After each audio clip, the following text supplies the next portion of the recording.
상담받고 싶은 게, 제가 이제 선수 생활을 오래 하면서 이제 운동도 오래 했는데, 일단 승리와 패배밖에 없는 결과가 두 가지밖에 없으니까. 네. 승리했을 때는 뭐 하늘이 도와주고 그 뭐 하늘에 감사하고 일단 워낙 기분이 좋고, 패했을 때는 진짜 뭐 너무 이제 그게 심하니까, 제가 지금 이제 생활하는 게 오로지 승리에만 이제 집착되어 있어가지고, 어떻게 하면 이거에 대해서 이제 좀 집착 안 하고 좀 이제 조금 패배를 하는 것도 안 두려워하고 할 수 있을까 하는 그런 고민이 있습니다. 재미로 하면 돼요. 격투기를 재미로. 예. 그게 이제 한번 상대와의 싸움에서 이기기 위해서는 제 모든 걸 걸고 죽는다는 마음으로 올라가야 되는데, 그래도 그것이 재미가 그게 뭐 총사가 저를 죽이고 죽는 건 아니잖아. 예, 맞습니다. 저도 다음에 또 한번 할 수 있잖아. 예. 그러면 그렇게 생각하면 골프 선수도 그렇고 야구 선수도 그렇고 다 그렇지. 예.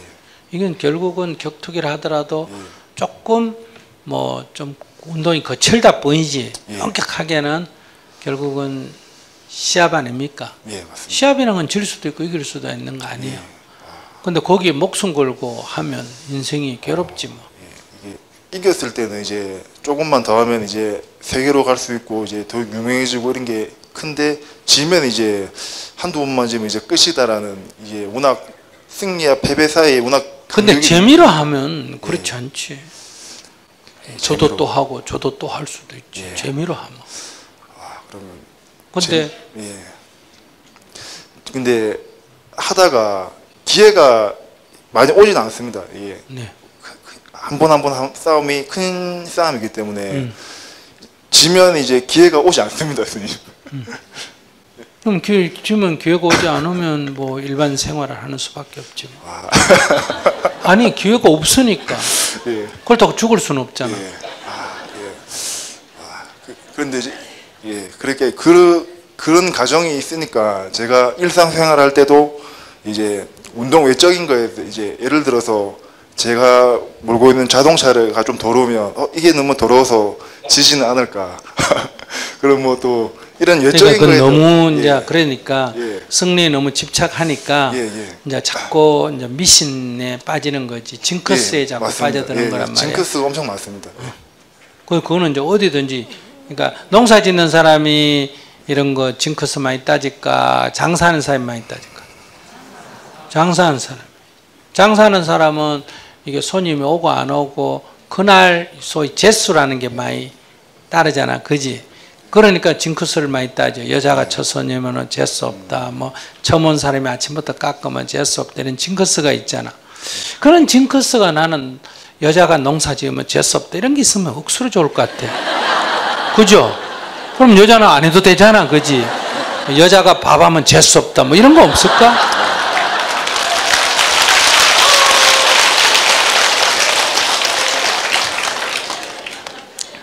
근데 이런 데는 이게 어떤 변수가 적잖아, 그죠? 이런 데는 변수가 적은 데는 거의 징크스가 없습니다. 이제 변수가 좀 있는데, 장사, 고기잡이 배도 농사보다 재수가 영향을 주나 안 주나? 그러니까 바닷가에도 여자가 배 타면 재수 없다 이런 말이 있잖아. 그럼 또 여자 내가 무시해서 이런 얘기 하나? 그런 풍습이 있다 이 말이에요. 그러니까 이제 이게 이제 그 요행이라고 말하죠, 보통, 그죠? 요행이 많이 좌우할수록 이제 이런 문화가 횡행하는 거예요. 그럼 여러분들은 이 군대라고 하는 거는 요행이요, 잘 훈련이 돼야 돼요. 근데 군대에 승진하는 장군들이나 부인들이 점집에 많이 갈까 안 갈까? 많이 가겠지. 정치인들이 이게 국민의 지지를 받아 정치되는데 점집에 많이 갈까 안 갈까? 가요. 사실은 그 점집에 가서 될 일이 아니에요. 점집에 가서 되면 투표를 뭐하러 해요? 점쟁이가 결정하지. 그런데 이게 그 승패의 결과가 너무 차이가 나기 때문에 그래요. 걸리면 막 완전히 대박이 터지고 떨어지면 완전히 폐인이 되고 이런 문제가 생길 때일수록 사람은 요행을 많이 따져. 그래서 정치할 때는 꼭 맨날 조상 무덤을 옮겼니 안 옮겼니 신문에 기사 납니까 안 납니까? 늘 나죠. 그 태어난 집이 뭐 터가 좋으니 나쁘니 늘 이런 얘기가 나오죠. 농사 짓는 사람 보고 집터가 좋으니 안 좋으니 이런 거 하나 안 한지. 그래서 이거는 자기도 그렇게 되는 거는 자기의 직업상 생긴 문제지 심리가 불안하기 때문에 이런 문제가 생긴다 이 말이에요. 그러니까 옛날에는 궁합을 많이 봤는데 요즘 궁합 보는 게 적은 이유는 뭘까? 옛날에는 남자 여자 얼굴도 못 보고 결혼하니까 이 결혼 잘 되고 못 되고에 여자의 운명이 많이 달려야 안 달려. 근데 요즘은 덜 보죠. 뭐 살다가 안 닿으면 안 살아버리면 되니까. 그러니까 이게 그래도 영향을 주지만은 옛날만큼 그렇게 막 절대적인 거는 아니기 때문에 영향을 덜 준다. 그래서 내가 이제 제가 제안하는 거는 그냥 재미로 해라 얘기예요. 거기다가 목숨 걸고 하지 말고 재미로 하라는 말은 이런 게임이라고 생각하고 그 하는 거를 재미를 붙여주면 좀 연구해가 어떤 부분이 졌네 그래 요거 해가 다음에 다시 하지 이런 마음으로 하면 실제로 무슨 뭐 개미를 한다니까 뭐 저도 좋다 뭐 하고 게을리하라 이 말이 아니라 이 말이야. 최선을 다하되 그러나 결과를 받아들이는 거기에 너무 가슴을 졸이기 때문에 자기가 이런 징크스에 자꾸 놀아나게 되고 그러면 건강도 안 좋고 그러면 이제 실수할 확률이 높아진다. 처음에 자기가 이 격투기 안 해도 자기가 농사를 짓든 공장에 가든 뭐 사무실에 가든 자기 인생 살 거 아니야. 그런데 여기 너무 목숨을 걸기 때문에 결국 자기 인생은 여기서 지면 이제 자기는 인생 끝났다고 생각한단 말이야. 폐인이라고 생각한단 말이야. 그렇게 되면 이제 인생을 잘못 사는 거지. 이건 되면 이 길을 가고 안 되면 다른 길을 가면 돼. 그렇다고 게을리 하라는 거하고는 성격이 틀려. 최선을 다하되 이 길만 있는 거는 아니다. 내가 이 길을 선택했기 때문에 이 길에서 최선을 다해 보는 거고 그것이 뜻대로 안 되면 또 다른 길을 선택하고 그것도 안 되면 또 다른 길을 선택하는 거지. 그게 너무 이것밖에 없다. 이래 되면 자기 이제 만약에 그 자기 목표가 성취 안 되면 이제 자살할 확률도 높고 이제 술 먹고 계속 이제 폐인될 확률이 높고 남을 원망하게 되고 이제 자꾸 이제 그런 요행에 자꾸 물들게 되고 이렇게 될 소지가 있다. 예, 알겠습니다, 스님. 즐기면서 하도록 하겠습니다. 감사합니다.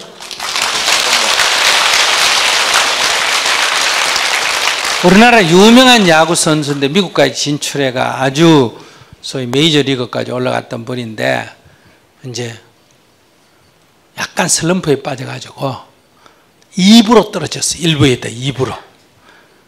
그러니까 엄청나게 힘든 거예요.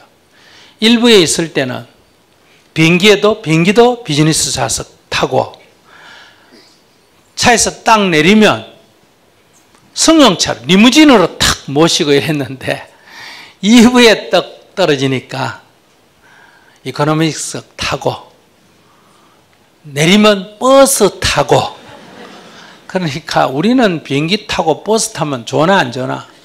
좋은데 이게 1등석 타다가 리무진 타다가 타니마 죽을 것 같은 거예요. 창피하기도 하고 그래서 이제 은퇴한다. 야구를 은퇴하겠다 이렇게 된 거예요. 그러니까 이제 누가 소개를 내가 상담을 해봐라. 그래 상담을 했어요. 그래서 제가 물어봤어. 너 언제부터 야구했니? 그러니까 초등학교 때 하다가 그럼 선수는 언제부터 했니? 중학교 때부터. 네 중학교 때 야구할 때 재미로 했니? 네 돈 준다고 했니? 아 그때 재미로 했죠. 그래. 실업팀에 입단할 때 좋았네 안 좋았니?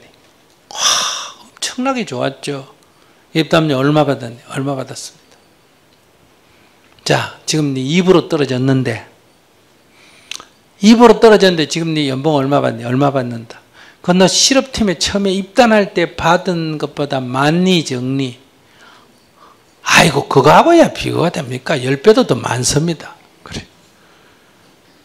그래, 네 중학교 때는 1푼 돈도 안 받고 또 즐겁게 했는데 실업팀 입단할 때는 돈 예를 들면 뭐 연봉이 1억이면 1억 받고도 기뻐했는데 왜 지금은 10억 받고도 괴로웠냐?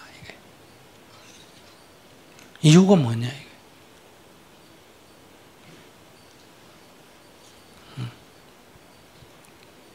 그러니 지금부터 초심으로 돌아가서 재미로 해라. 재미로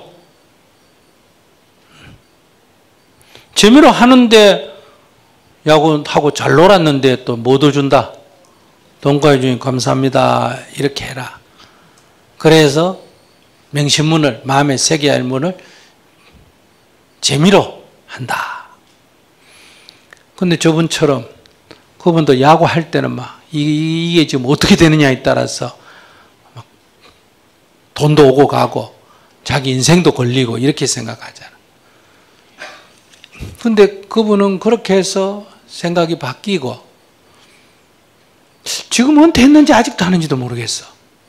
내가 언제까지 하라 그랬나 뭐. 네 입단할 때 받는 경비까지 떨어질 때까지 해라 그랬어. 무슨 말인지 아시겠어요? 지금 하면 40 됐을 넘었는.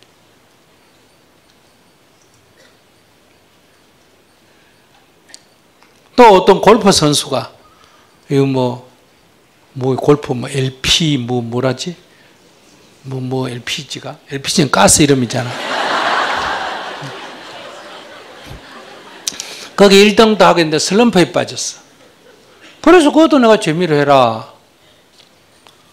그러고 와서 명상도 하고 뭐도 하고 했는데 막 이게 계속 있으면 이 사람 징크스가 뭐냐?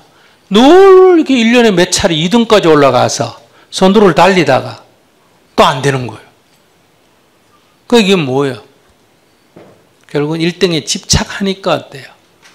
안 된다고. 근데 내가 너는 골프 그거 가면 그러니까 뭐 중간에 한번 쉬고 그래. 가면 돈 주나 안 주나? 줍니다. 그러면 놀이기사 하면 쳐도 니 어쨌든 100등 안에 들어가나 안 들어가? 아유 100등 안에 들어가죠. 그럼 돈 나오나 안 들어가? 아유 나오죠. 그럼 뭐 그거 따로 그거 빼먹을 거 뭐 있나? 1년 내내 그냥 내 돈 내고 치지 말고 그거 가서 재미로 쳐라. 돈도 받겠다. 근데 그 효과가 금방 안 나왔는데 이제 작년부터 효과가 몇 년 됐어요. 작년부터 효과가 났는지 작년에 한번 전화와가 1등 했다고. 그런데 며칠 전에 또 아버지가 전화와가 그래 이제 스님한테 자꾸 찾아가고 명상하고 이러니까 자기 아버지는 이제 딸이 이제 그만둘까 은퇴할까 봐 싶어가 조마조마하던 별로 스님 그 찾아가봐야 효과도 안 나고 그러니까 그거를 뭐 어떤 데는 빼먹고 가도 안 하고 명상한다 그러고 그러니까 자기 아버지가 볼 때는 애가 미쳤나 이렇게 생각이 들잖아요. 그러더니 이제 며칠 전에는 또 어디 가서 나는 잘 모르겠어. 1등 했다고 자기 아버지가 고맙다고 스님 고맙다고. 내가 해준 게 뭐 있어? 난 딱 한마디에서 뭐라고? 재미로 해라. 뭐 쥐면 어때? 쥐면 연습이라고 생각하고 또 하고. 근데 이제 격투기는 조금 얘기 들어보니 다르네. 쥐면 끝이 나네. 그러니까 이제 더 조급하긴 한데 거기만 너무 목매달면 자기 인생이 불행해져. 결국은 거기 패배했다고 자기는 자살하든지 폐인이 되든지 이렇게 되기가 쉬워. 지금처럼 그렇게 하면. 그러니까 할 수 있는 데까지 하고 안 되면 또 다른 길 하고 안 되면 또 다른 길 하고 이러면 돼. 나는 과학자가 되는 게 꿈이었어. 근데 단명한다 그래가 협박 공갈에 넘어가가지고 이렇게 억지 중이 됐는데 그래도 지금 세월이 한 40 몇 년이 지나니까 50년이 다 돼가니까 할만해. 괜찮아. 속아서 한 것도 이렇게 재밌는데 뭐 지가 좋아서 하는 건데 뭘 그래. 그냥 하기 나름이에요. 하기 나름이다. 뭐 결혼에 속았다, 뭐에 속았다, 괜찮아 속아도. 속았으니까 결혼을 했지. 나처럼 안 속았으면 결혼 못 해봤을 거 아니야. 나도 속았으니까 뭐 해봤다. 중이 돼봤지. 안 속았으면 내 중 됐을까 안 됐을까? 안 됐겠지. 그 속은 게 꼭 나쁜 것도 아니야. 그러니까 뭘 그렇게 너무 억울해할 거 없어. 최선을 다하라. 결과에 너무 연연하지 마라. 이런 얘기예요. 그걸 갖다가 옛날 말로 뭐란다? 일은 사람이 하고 뜻은 하늘이 이룬다. 이렇게 말해요. 하나님이 뭐 다 조정한다. 이런 의미가 아니에요. 아시겠어요? 일은 사람이 하고 이건 뭐야? 최선을 다하되 뜻이 하늘이 이룬다. 이 말은 결과에 연연하지 않는다. 이런 관점을 가지면 현재의 삶이 재미가 있다. 이 얘기. 강연하고 나서 재밌을까? 강연하는 이 시간이 재밌을까? 이 시간이 좋은 거예요. 다리가 좀 아프긴 하지만. 저는 5살, 3살 아이를 둔 엄마입니다. 너무 떨려서 질문 읽는 것으로 바로 넘어가도록 하겠습니다. 네. 스님의 말씀을 듣고 직장을 그만두고 간간히 외주 일을 하면서 집에서 아이 둘을 3년간 직접 돌보았습니다.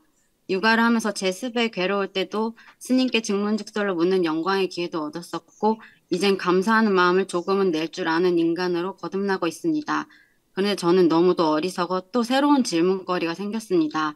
이제 내년 초가 되면 둘째가 새 돌이 지나서 유치원에 갈 것이고 경제적인 문제를 생각하면 저는 일터로 나가야 합니다. 하지만 아이들이 초등학교를 졸업할 때까지는 옆에 있어주고 싶습니다. 직장에 나가서 일을 하는 것보다 아이가 다녀오면 엄마가 맞이해주고 좋은 습관을 갖도록 엄마가 알려주고 어느 정도는 엄마가 직접 돌보는 것이 더 중요하다고 생각하기 때문입니다. 그래서 이 마음이 혹시 아이에 대한 제 집착에서 비롯된 것인지 궁금합니다. 과연 어떤 선택이 아이를 위해 더 옳은 것이고 새돌이 지난 아이들을 앞으로 어떤 마음가짐으로 키워야 할지 스님께 또 한 번 여쭙습니다. 제 인생의 위기의 순간 때마다 등불이 되어주신 스님께 진심으로 존경합니다. 네. 애 키우는 거를 나한테 물을 바에야 뭐 때문에 애를 낳아요. 나는 애도 안 낳고 애도 안 키우는데 나한테 물으면 무슨 도움이 되겠어요?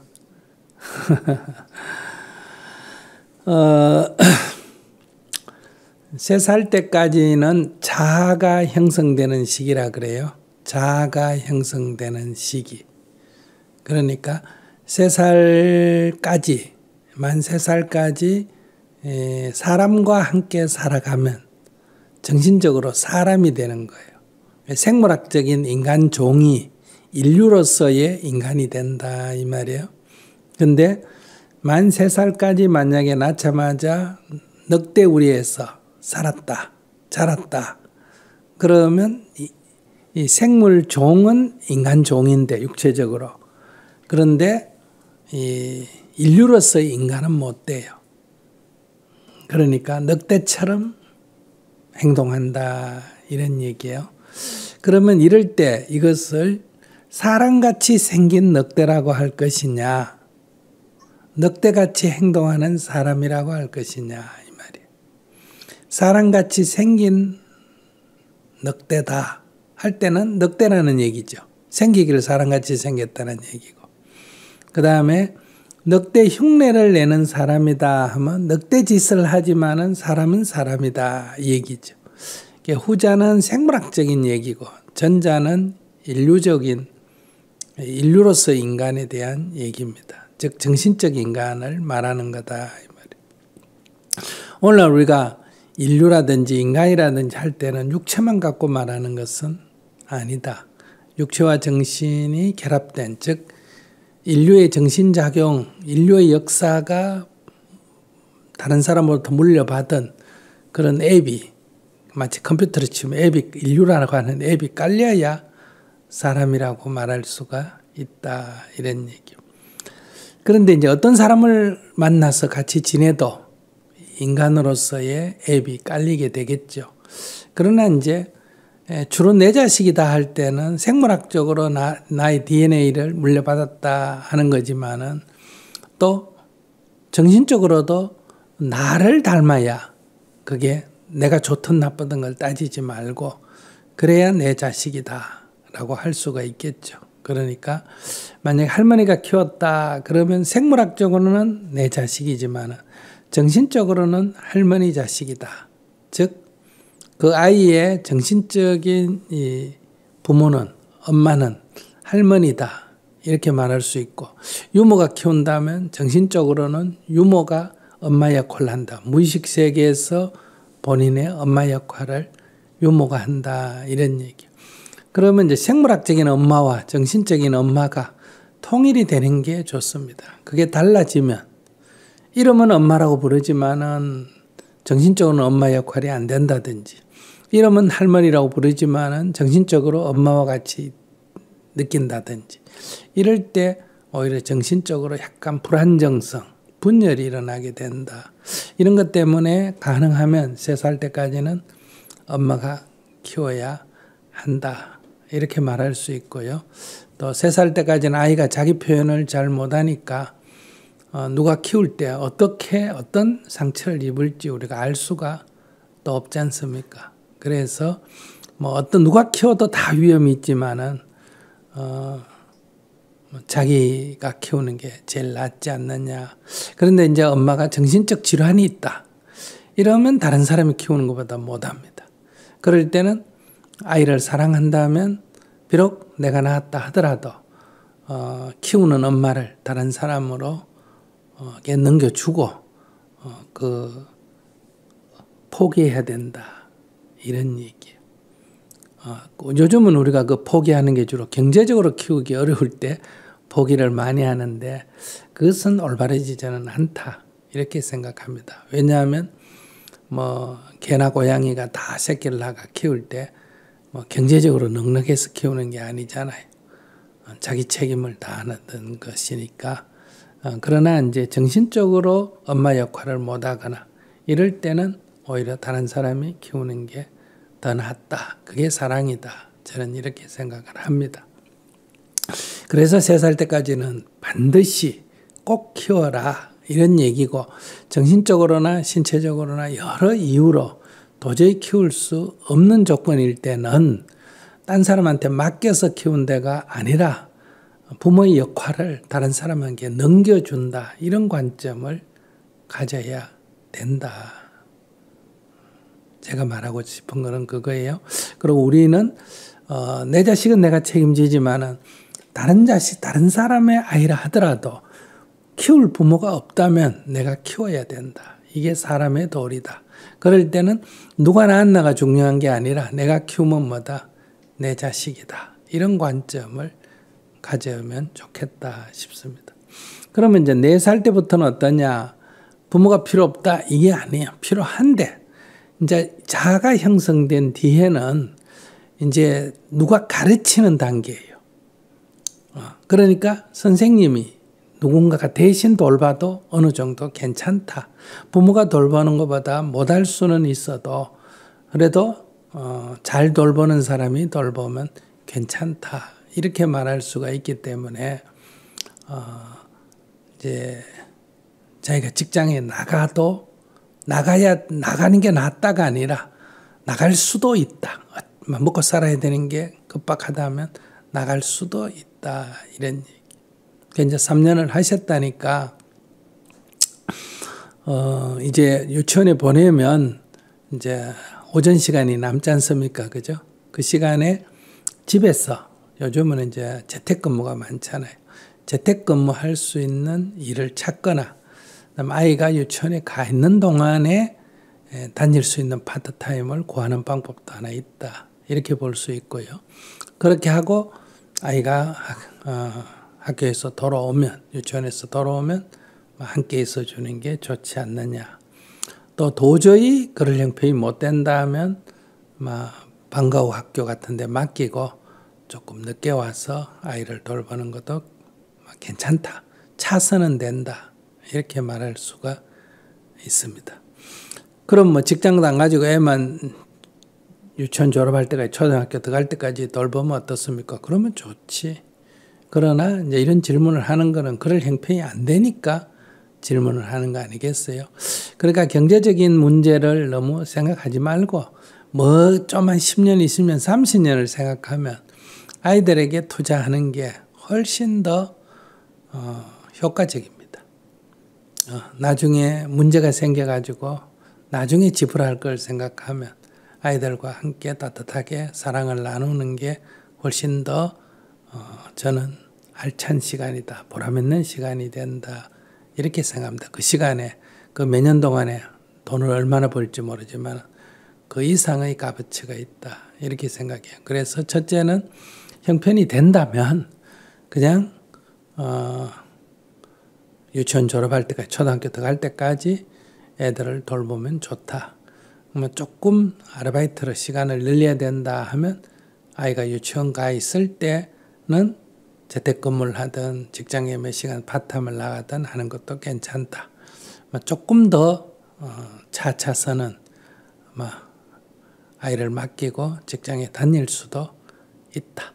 이런 정도의 관점을 가지고 선택해 가면 되지 않겠나 이렇게 생각합니다. 감사합니다. 네.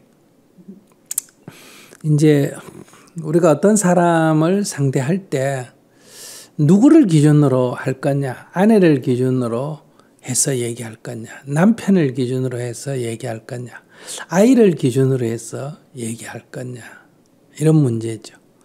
성인이라면 양쪽 다 고려해서 얘기해야 된다. 그러나 아이일 때는 아이를 중심으로 해서 얘기를 해야 된다. 그래야 되지 않을까.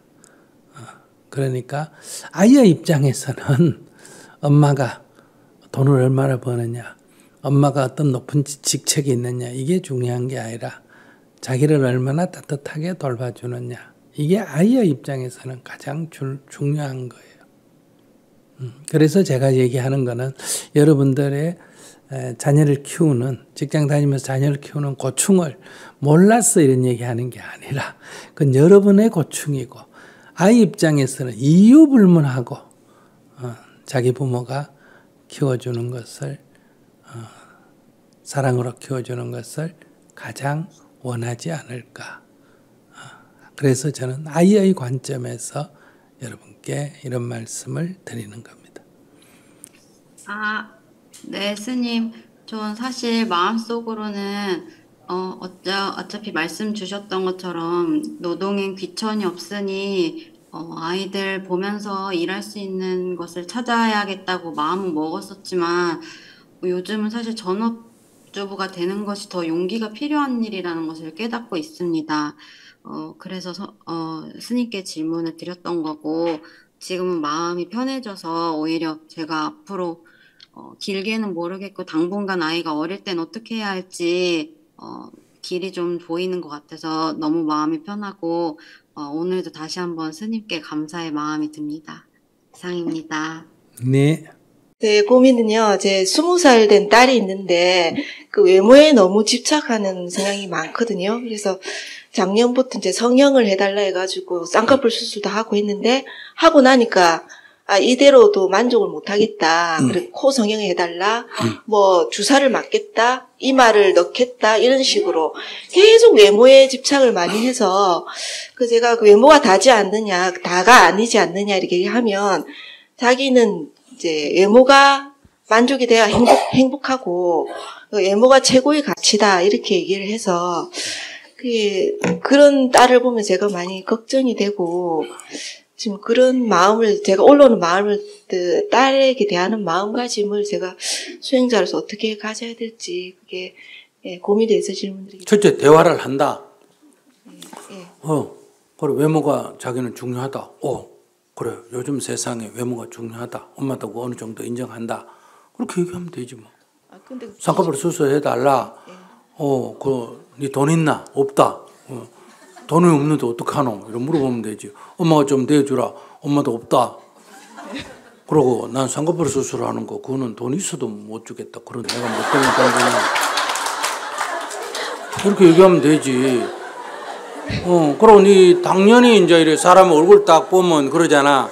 아이고 참 저기 코만 좀 높은 미인이겠는데 그래 코 세워놓으면 코를 기준으로 해가 보면 눈이 조금 동그래야 되는데 그런 눈 또 찢으면 볼이 좀 튀어나왔는데 볼 좀 깎으면 아이고 턱이 좀 뾰족한데 이렇게 될 수밖에 없고 그 다 얼굴 좀 맞춰놓으면 아이고 가슴이 좀 문제다. 가슴 맞춰놓으면 아이고 다 좋은데 종아리가 문제다. 그래서 성형은 중독이 될 수밖에 없는 성질을 갖고 있습니다. 무슨 말인지 아시겠어요? 그러니까 이거는 그 아이가 문제가 아니고 성형이라는 것 자체가 인간 심리적으로 중독이 될 수, 하나 고치게 되면 10개를 고치도록 돼 있다는 거예요. 그러니까 어떤 사람 얼굴이 이렇게 생겼는데 그냥 놔두면 되는데 뭐 그냥 눈이 좀 문제다, 뭐 볼이 좀 문제다 이러고 그냥 넘어가면 되는데 그걸 고치면 반드시 그것이 바라지면 다른 게 또 문제가 되는 거예요. 제 말 이해되세요? 그러면 당뇨에는 또 그걸 고치려고 그러고 그거 고치면 또 문제되고 문제되고 끝이 없어 이거는. 돈만 하면 계속 해줘. 근데 첫째는 그건 중독 증상이기 때문에 처음부터 안 해주는 게 제일이고 그 다음에 이제 해준다 하고 한 개쯤 뭐 그냥 갈골골 하면 3년만 한 개쯤 해주든지 형편되는 대로. 근데 그걸 뭐 너무 신경 쓸 필요 없어. 그냥 뭐 웃으면서 아이고 그래 그냥 엄마 보면 예쁜데 우리 딸이라 그러나 난 뭐 안 해도 예쁘다. 이렇게 얘기하고 그 성형 얼굴이 잘 나야 된다. 그건 그냥 인정해버리면 돼요. 그래 맞다. 요즘 세상에 외모를 사람들이 중요시한다. 엄마는 뭐 별로 근데 신경 안 쓰는데 그래 그러고 인정한다. 근데 뭐 그 고치면 하나 고쳐 끝이 없는데 어떻게 계속 고칠래? 그래서 엄마는 뭐 그 네 말은 인정하지만 네가 형편이 되면 네가 하고 엄마는 뭐 해줄 형편이 안 된다. 이렇게 얘기하면 되지. 그렇게 얘기를 계속 했거든요. 하는데? 예, 네가 그럼 벌어서 해라 이렇게. 그래. 그러니까 그 사이에 알바를 해서 돈을 모았어요. 그래가지고 하려고 하는데 아빠가 제가 완전 성형 중독으로 가는 길이다. 절대로 안 된다. 만약에 하면 이미 집 나가라 이렇게 된 뭐 거예요. 그럼 저거 아버지하고 저거 딸하고 얘기니까 신경 쓸 필요가 없어. 그래서 그런 거는 관여 안 하는 거야. 그래서 얘는 기분이 이제 자포자기가 돼갖고 하루 종일 이제 핸드폰만 보고 나는 아무것도 안 하겠다. 이게 만족이 안 되니까 다른 어떤 것도 하기 싫다. 그래 하기 싫으면 쉬어라 이러면 되지.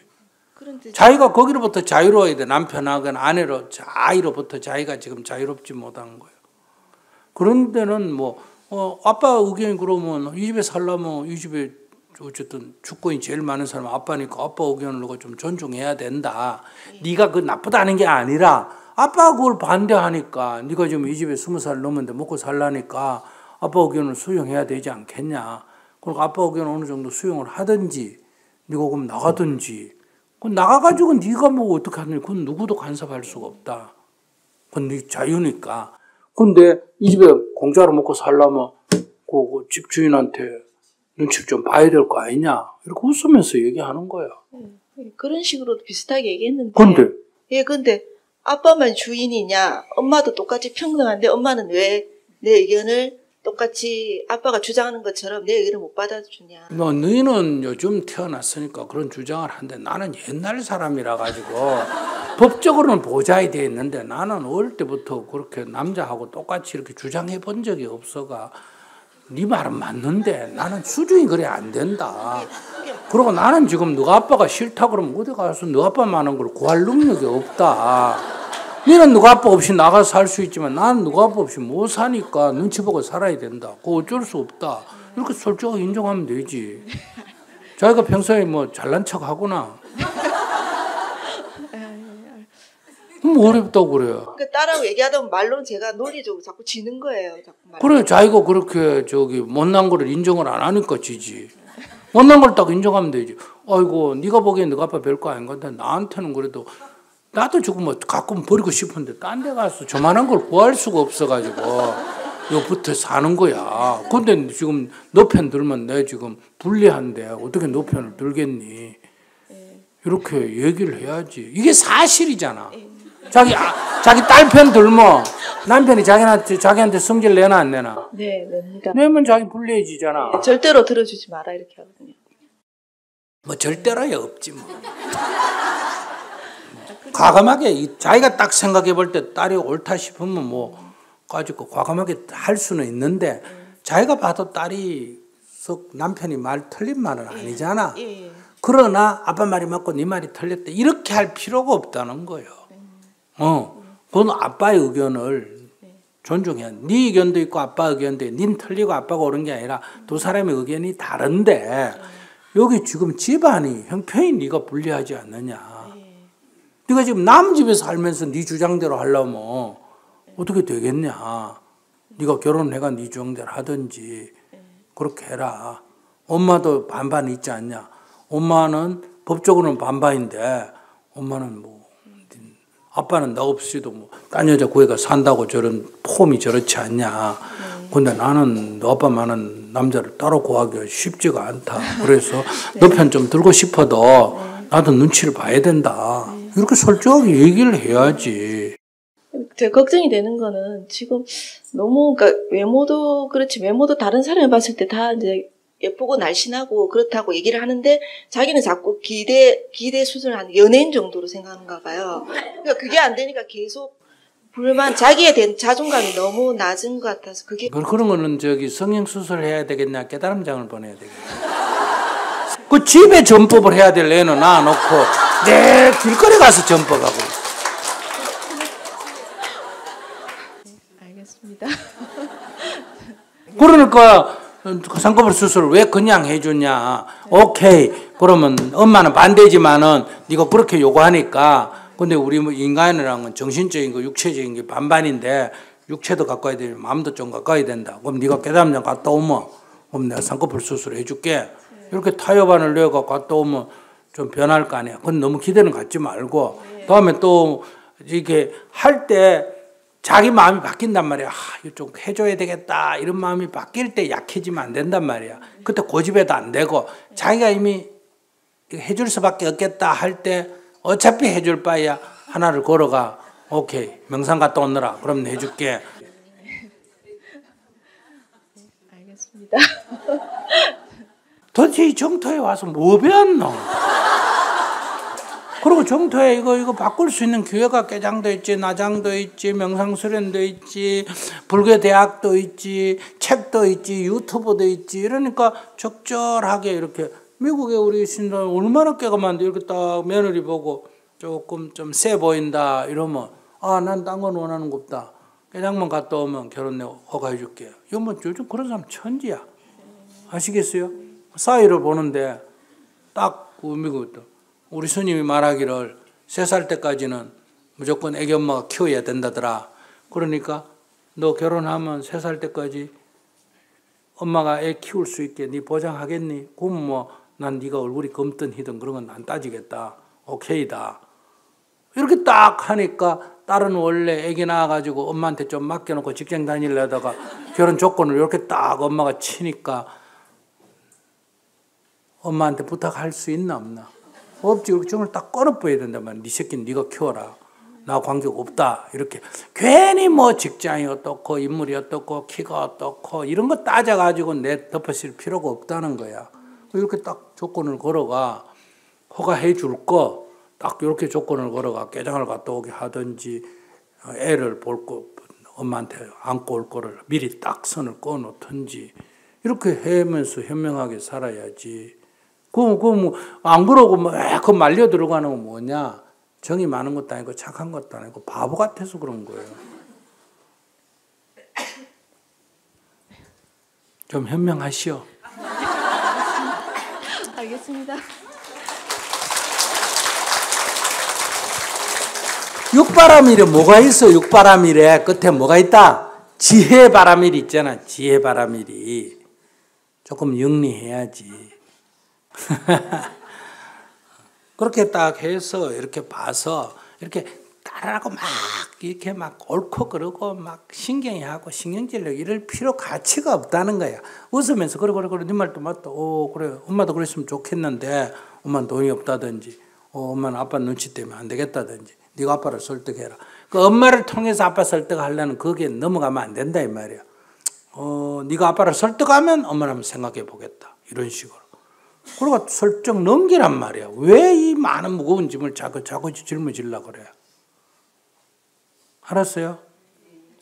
남편이 뭐라고 하면 어디로 넘긴다? 남편한테 넘기란 말이에요.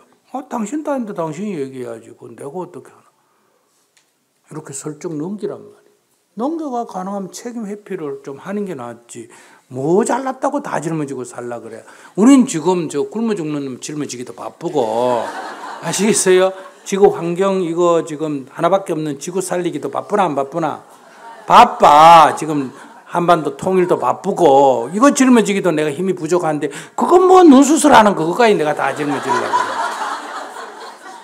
그냥 하든지 말든지 해야 된다 안 해야 된다 이런 생각을 하기 때문에 머리가 아픈 거야.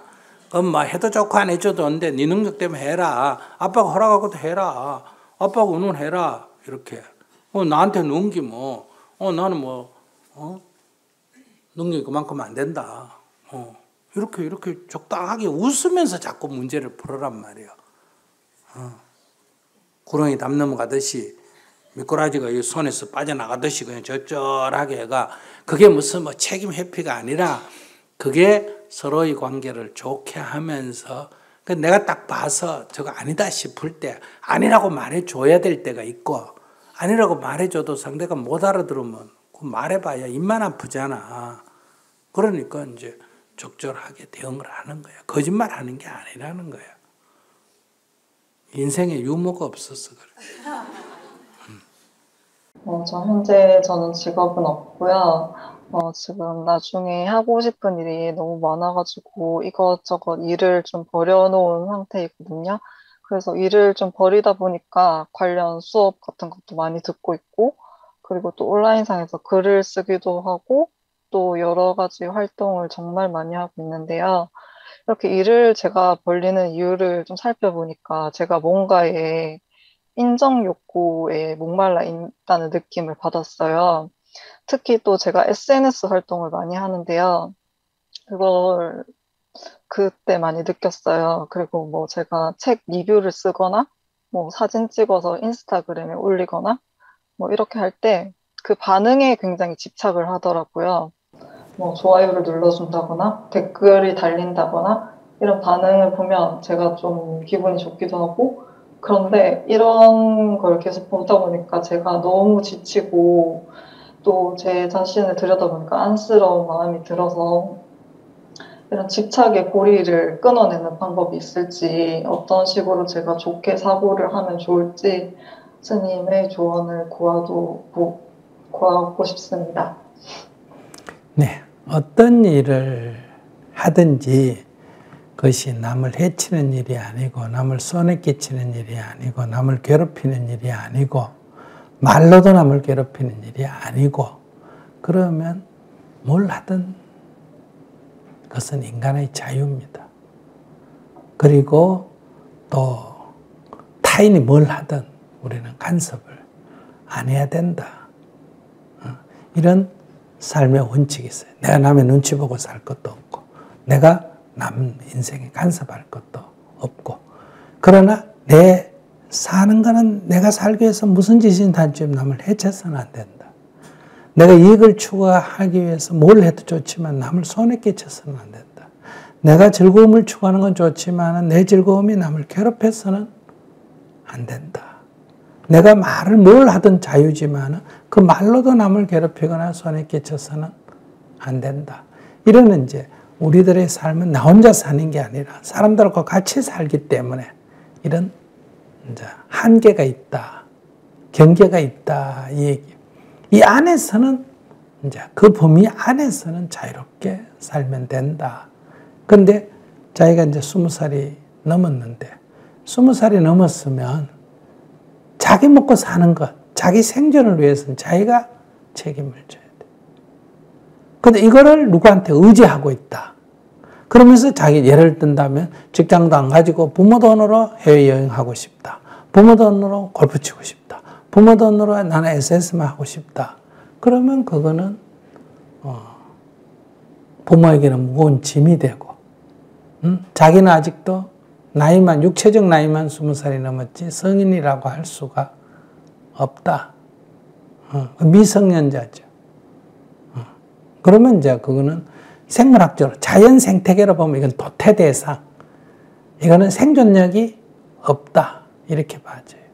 그러니까 자기가 20살이 넘었으면 일단 자기가 적게 먹고 적게 입고 적게 소비해서 조금만 수입을 얻는다. 그건 자기 자유예요. 그러나 자기 생존은 자기가 책임을 져야 된다. 그럼 뭐 내 인정받고 싶다고 SNS는 하고 이렇게 하고 하면 그건 이제 보이지 않게 누군가를 이제 피해를 주는 거예요. 그게 부모일 수도 있고 뭐 형제일 수도 있고 사회일 수도 있고. 그래서 먼저 자립을 해야 된다. 자립을 한다는 거는 뭐 가서 뭐 일용직을 해도 되고 커피숍에 가서 아르바이트를 해도 되고 뭘 해도 법률적으로 범법 행위가 아니고 윤리적으로 사람들로부터 비난받는 행위가 아니라면 뭘 해도 그건 직업에는 귀천이 없다. 그것을 자기가 먹고 사는 것 최소한도 나 뭐 한 달에 30만 해도 먹고 산다 하면 30만 벌면 되고 50만 원 해도 먹고 산다 하면 50만 벌면 되고 그러니까 그거를 먼저 자립을 해야 돼. 그래야 이게 우리 자연 생태로 가면 뭐 토끼든 다람쥐든 뭐 노루든 산에 가서 생존을 할 수가 있는 거예요. 두 번째, 이왕지 그렇게 할 바에야 효과적으로 하는 게 좋다. 두 번째 단계는. 그래서 자기가 약간 재능이 있는 것, 전공을 살린다, 재주가 있는 것, 잘하는 것, 이걸 가지고 거기에 맞게끔 직업을 바꾸는 게 좋다. 그래야 단위 시간당 임금을 더 많이 받을 수가 있다는 거예요. 왜냐하면 노동 효율이 높아지니까. 그러니까 스님이 예를 들어서 이렇게 강연을 해주고 받는 돈이 시간당 많을까? 가서 뭐 상치 따주고 고추 따주는 게 시간당 계산한 임금이 많을까? 강연하시는 게 그렇지. 그러니까 각자 다 의사의 그 재능이 있다면 치료해 주는 게 사회에서 더 많이 쳐준다 이거야. 노동하는 것보다. 그런데 강연할 데가 없다 그러면 상치를 했다고 살아야 될 거 아니야. 치료할 그 병원이 없다 이러면 노동을 하고 살아야 되는 거야. 그걸 나는 의사인데 내가 노동을 해가 되나 이런 생각을 하면 안 돼. 그래서 첫째 뭐든지 자립을 해야 된다. 두 번째 가능하면 잘하는 걸로 해야 된다. 세 번째가 이제 중요한 거예요. 내가 하고 싶고 좋아하는 걸 해야 된다. 그래야 스트레스를 안 받거든요. 근데 내가 하고 싶고 하는 거를 가지고 먹고 사는 거는 굉장히 어렵습니다. 세상이 그렇게 안 돼 있어.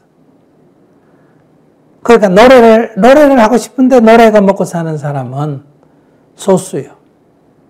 그림을 그리고 싶은데 그려서 먹고 산다. 소수요. 작가를 하고 싶은데 작가가 먹고 산다. 소수라는 거예요. 그건 아주 소수만 그 당시 사회에서 인정을 해주면 그렇게 되지. 나머지는 그렇게 안 돼요. 그래서 우리는 어떻게 해야 되냐. 내가 잘하는 일을 하면서 그거를 놀이로, 취미로 해야 되는 거예요. 내가 사업을 하면서 그림을 취미로 그리고 내가 사업을 하면서 노래를 취미로 하고 이렇게 이제 인생의 진로가 정해지게 된다. 제가 이렇게 수행만 하고도 먹고 살 수 있으면 수행만 되는데 이렇게 수행만 얘기해가지고는 못 먹고 산다 그러면 어때요? 저도 20대 때는 아이들을 가르치는 학원 선생도 하고 뭐 노가다도 하고 이렇게 했단 말이에요. 왜? 그걸 갖고 안 되니까. 근데 자기는 지금 얘기 들어보면 조금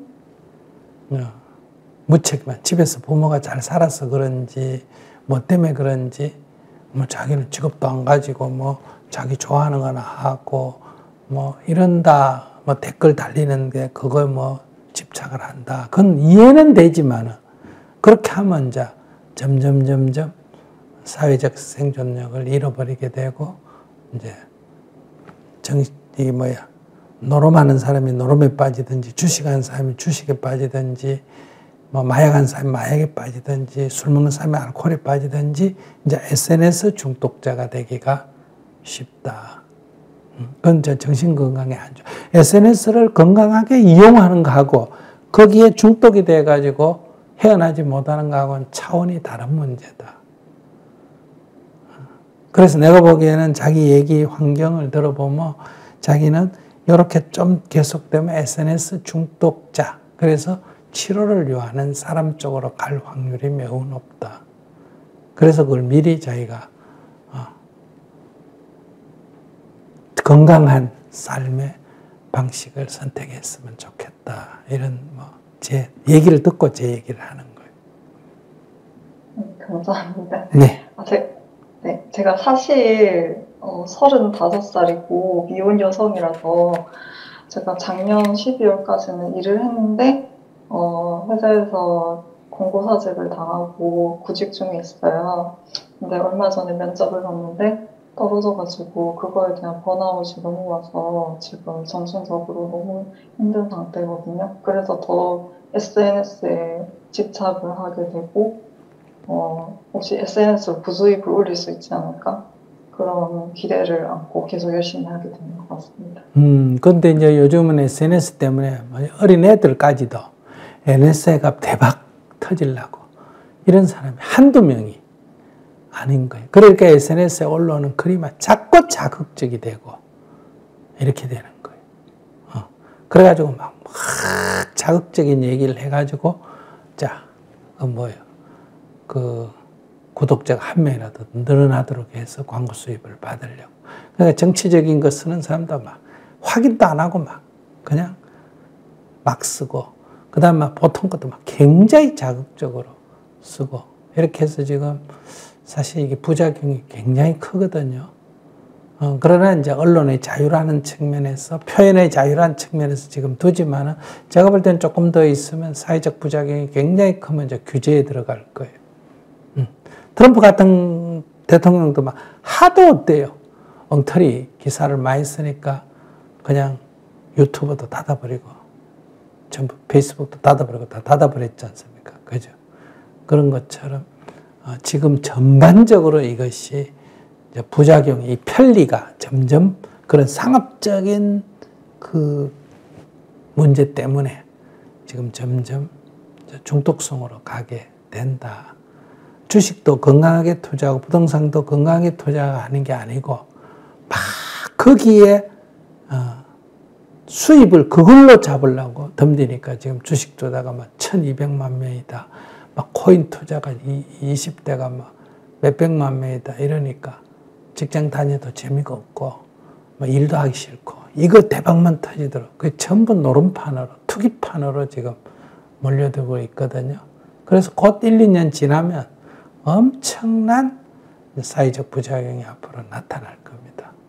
지금 젊은 사람들이 전체적으로 일하고 이렇게 착실하게 안 하고 막 부동산에 폭등하고 옆에서 막 뭐 해가 막 코인 해가 갑자기 돈을 벌었다 이러니까 재미가 없거든요.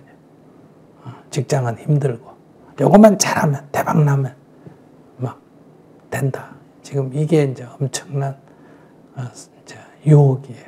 그래서 직장은 뭐 다니다가 지금 자기 벌어놓은 돈이 좀 있으면 그건 괜찮아요. 까먹는 거는 괜찮아. 아시겠어요? 남의 거를 갖다 쓰는 게 아니라 내가 벌어놓은 걸 가지고 지금 까먹는 건 괜찮고, 자기 지금 직장 없으면 뭐에 실업 거기에 신청해가 실업수당 받고 그 다음에 계속 여기저기 원서를 내면 돼요. 코로나 시대에 지금 직장이 많이 부족해졌지 않습니까? 그죠?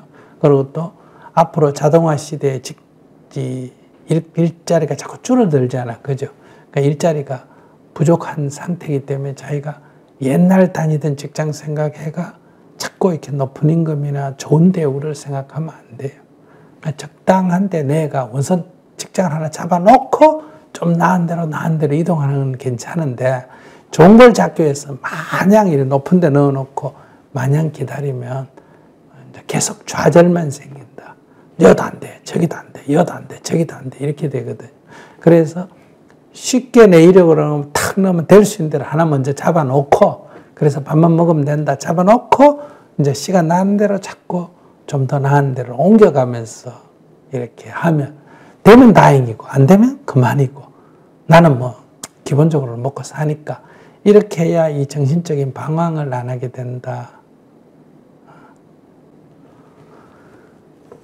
그런 데서 SNS는 취미로 이렇게 해보면 알아요. 그 막 집중해가 하면 이제 중독되기 쉬운데, 거기 매달리게 되는데, 이렇게 자기 건강한 생활하면서 이렇게 하면 어때요? 거기 이제 세상이 필요로 하면 이제 호응이 높아지고, 호응이 높아져서 부수입이 생기면 이제 다른 직업을 그만두고 그것만 해도 돼요. 저는 저 법문 이렇게 그 사람들에게 돈 벌려고 하는 거 아니잖아요. 그래도 보는 사람이 많잖아요. 근데 그 광고 수입을 저는 안 받잖아요. 이 광고 수입을 받으면 제가 어떻게 되겠어요? 그 더 많이 보는 그런 쪽에 집착을 해가 법문을 그렇게 한다지 이러면 안 될 거 아니에요. 한 명이 보든 100명이 보든 100만 명이 보든 신경을 안 써야 되는 거예요. 보는 거는 그들이 보는 거지. 내가 그 비위 맞추기 시작하면 이제 내 인생이 없어지는 거예요. 그러니까 그런 거 너무 댓글 읽어보는 거, 읽어보지 마라는 아니지만, 그건 너무 신경 쓰면 자기는 이제 노예 생활을 해야 된다. 그래서 노예 생활 하지 말고 건강한 생활을 했으면 좋겠다. 이렇게 말씀드립니다. 네, 스님 감사합니다. 네. 네, 제가 35살 미혼 여성이고, 늘 면접을 보면 결혼 계획 있느냐, 이렇게 물어보셔가지고, 없다고 해도 결혼하면은 좀,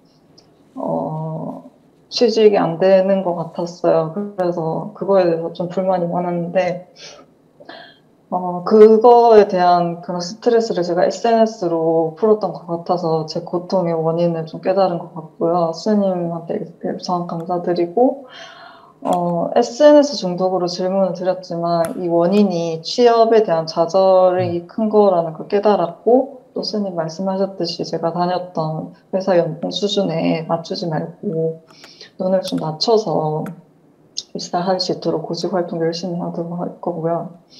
그리고 또 저뿐만 아니라 코로나 블루를 맞아서 다른 분들도 다들 힘드신 것 같아서 이번 기회에 다들 용기 내셨으면 좋겠습니다. 스님 감사드립니다. 네.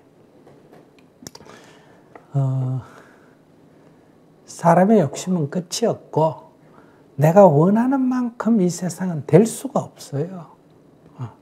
그래서 항상 어떤 사람이나 세상은 내가 원하는 만큼 안 돼서 내가 실망하지, 세상에 특별히 문제가 있는 건 아니에요. 농사도 지어보면 그래요. 내가 원하면 어때요? 비도 적절하게 와주고 적절하게 맑아주고 온도도 적절하게 따뜻해주고 이래야 되는데 날씨가 내 말 안 들어요. 어떤 데 비 올 때는 막 홍수가 나더라고 오고, 어떤 때는 가뭄이 들도록 안 오고, 어떤 때는 폭염이 오고, 어떤 때는 냉해가 있고 이러거든요. 그러니까 그래도 여기가 툰드라 지역은 아니니까 그래도 생각만큼 농사가 안 됐지. 그래도 감자를 심었으면 10배가 나와야 되는데 7배밖에 안 나왔어. 그러지. 그래도 이 기후의 은혜로 농사를 짓는다. 이런 마음이 돼야 지속할 수 있는 거예요. 어떤 일을. 안 그러면 막 올려마고 때려치운다. 내년에는 안 한다. 자꾸 이런 마음이 든다. 이 말이에요. 그래서 세상에 대해서도 감사하는 마음을 내고, 전에 100만 원 받았다라도 70만 드려도 이거를 전에 거 비교하면 이게 불만이지만은 직장 없는 사람하고 비교하면 감사하는 마음을 내고, 그러면 거기에 만족하라는 게 아니에요. 거기서 다시 이제 더 높은 거를 일단은 확보를 해놓고 그 다음에 이제 더 높은 단계로 또 염두에 둬야 자기 삶이 안정적이 된다. 안 그러고 늘 이상을 향해서 그냥 기다리게 되면 이제 늘 마음이 불안해지고 초조해지기 때문에 조금 더 현실이 안 좋아라는 얘기가 아니에요. 자기의 삶의 기초는 늘 이렇게 두 발은 땅에 딱 딛고 눈을 멀리 봐야지, 이 발이 땅에서 떨어져서 공중에 있으면 불안해진다. 이런 말씀을 드린 겁니다.